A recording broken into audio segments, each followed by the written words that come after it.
ফলাফল শূন্য অভিযানৰ নামত অভিযান সকলো ব্যৰ্থ 15টা দিনৰ পিছতো শিৱসাগৰত বন্ধ নহল গেছৰ নিৰ্গমন ভয়ংকৰ তথ্য উন্মোচিত হোৱাৰ ভয়ত সাংবাদিকক বহুত দূৰতেই প্ৰৱেশত দিয়া হৈছে বাধা অৱশ্যে এগৰাকী মহিলাৰ ভাষ্যই উন্মোচন কৰিছে ভটিয়াপাৰাত নিৰ্গত হৈ থকা গেছৰ আহুৱাহৰ অতি বিস্ফোৰক তথ্য অভিজ্ঞ কৰ্মচাৰীৰ অভাৱ পৰিকল্পনাবিহীন কামৰ পৰিণতি এয়া এখন তামোল পানৰ দোকান দি জীৱন কটোৱা মহিলাৰ চকুত ধৰা পৰিছিল কেতবোৰ ভুল সাধাৰণ কিছু সতৰ্কতাই গ্ৰহণ কৰা নাছিল ঠিকাৰীৰ প্ৰতিষ্ঠানৰ কৰ্মচাৰীয়ে যাক লৈ মহিলাগৰাকীৰ দোকানলৈ অহা কৰ্মচাৰীক প্ৰশ্ন কৰিছিল মহিলাগৰাকীয়ে প্ৰতিদিন টাইমৰ আগত প্ৰকাশ কৰা ভাষ্যই বহু কথা ভবাই তুলিবলৈ বাধ্য কৰাইছে সাধাৰণ ৰাইজক যেতিয়া গেছ বাঢ়ি হ'ল দৌৰি আহিছে তেতিয়া মই সিহঁতক সুধিলোঁ যে কি হ'ল কেনেকৈ কি গেছ বাঢ়ি হ'লে ঐ তহঁতি কেনেকৈ কৰিছিলি কাম তেতিয়া তেহেঁতি কয় মই তহঁতি পহিলা মাত ভৰাই লৈছিলি নাই আইতা বোলে আমি বোলে মাত ভৰাই লোৱা নাই পানী ভৰাই লৈছিলোঁ মই বোলো তহঁতি মূৰ্খ নেকি তহঁতি যে আগহৈ মাতখিনি ভৰাইহে লকিং কৰিব লাগে আৰু বিয়পি কেইটা বহুৱাইছিলি বোলে বিয়পি এটা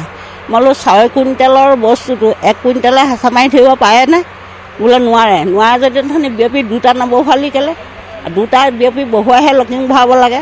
যেতিয়া লকিংডাল ভৰাই তহঁতি ভালকৈ মেচিনটোৱে চাই পিনি বমটো নুফুটোৱালি কেলে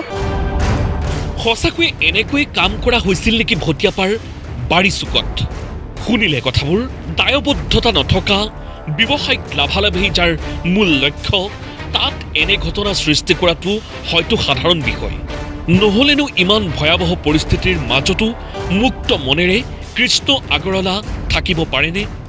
কাণ্ড জ্ঞানহীন সংস্থাৰ ওপৰত দায়িত্ব দিয়া বিভাগৰ ভূমিকাও আছিল সন্দেহজনক আজিৰ তাৰিখত সেই এলেকাৰ লোকসকলৰ জীৱন জীৱিকাৰ প্ৰতি আহিছে ব্যাপক ভাবুকি আহিছে স্বাস্থ্যৰ প্ৰতিও ইমানবোৰ হোৱাৰ পিছতো আজি পৰ্যন্ত কোনেও আশ্বস্ত কৰিবই পৰা নাই লোকসকলক মন্ত্ৰী বিধায়ক তথা ৰাজনৈতিক দলৰ আগশাৰীৰ নেতাই প্ৰতিশ্ৰুতি দিলেও হেৰাই যোৱা মূল্যৱান সময়বোৰ কোনে ঘূৰাই দিব এই এলেকাৰ বাসিন্দাক শিক্ষাৰ্থীৰ শৈক্ষিক জীৱন আজি অনিশ্চয়তাত ৰোগীয়া ব্যক্তিৰ দেহত দেখা দিছে অনেক সমস্যা অহৰহ শব্দ প্ৰদূষণ হৈ থকাত কাষৰীয়া লোকসকল ভুগিছে কাণৰ সমস্যাত পশুধনৰ বিলাই বিপত্তিৰ অন্তই নাই তাৰ মাজতে শেহতীয়াভাৱে কেন্দ্ৰীয় ৰাজ্যিক বিদেশ মন্ত্ৰী পবিত্ৰ মাৰ্ঘেৰিটা উপস্থিত হৈ পৰিস্থিতি পৰ্যবেক্ষণ কৰিছে বিশেষজ্ঞসকল আমাৰ দেশীয় বিদেশী সকলো